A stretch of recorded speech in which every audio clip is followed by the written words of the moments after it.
Hey, what's up, everybody? Thanks for joining us on the Daily Drive. Some of you actually might be driving right now, so thanks for tuning in. Or you might just be waking up, or you're hitting the gym, or you're taking a walk, or doing a spin class, or you're getting ready for bed, wherever you are.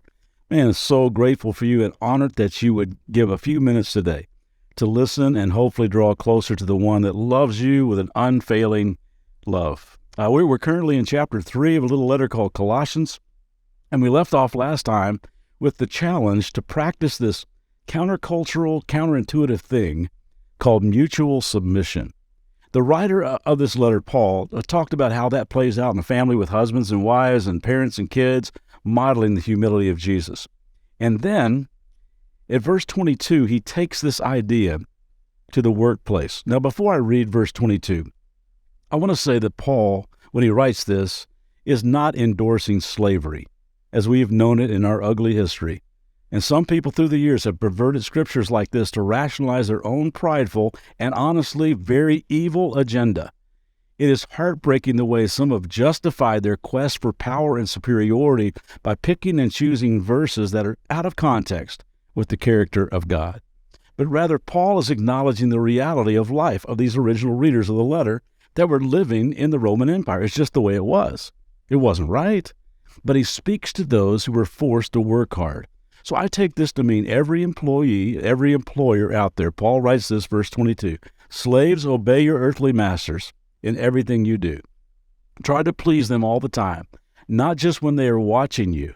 Serve them sincerely because of your reverent fear of the Lord." You know, when I read that, I was thinking of the life of Joseph as a character back in the Old Testament. I've heard his story. You can find his story in Genesis 37 and following. It's a cool story, but he's sold into slavery by his brothers. Not exactly what he thought God had planned for his life, but he decides just to bloom where he's planted. And Joseph is just faithful to God in everything he does. He works with integrity. He has a great attitude, and over in his story, it is said about him, everyone could see that God was with him. Now, wouldn't that be cool if the people we work with and people we work for would say that about us? Man, God is with him. God is with her. Paul goes on, verse 23, "Work willingly at whatever you do, as though you were working for the Lord rather than for people." I got a friend who ran into a buddy that he went to grad school with. The guy was a brilliant guy, but he was working at McDonald's. And he was closing the store one night. His friend walked there. They had a little small talk going on, trying to catch up a little bit. Then he decided, I couldn't help but ask him, he said, "Dude, I'm like, what are you doing working here?"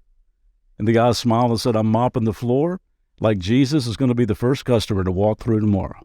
Paul writes, whatever you do, work at it with a great attitude and a strong work ethic, as if you were working for the Lord. Do it willingly, not complainingly, and he'll make sure that you get rewarded in some way.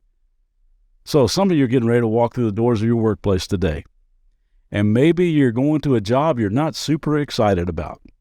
And you're going to do some stuff you really don't like doing. I've had plenty of jobs like that. Or, truth is, you might have a very difficult boss and you don't make as much as you think you should. Well, you know what? God may move you on someday. But until that day, bloom where you're planted. Work willingly at whatever you do as though you were working for the Lord rather than for people.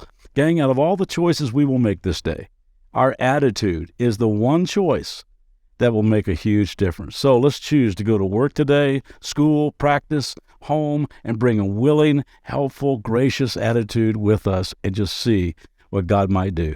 See you tomorrow.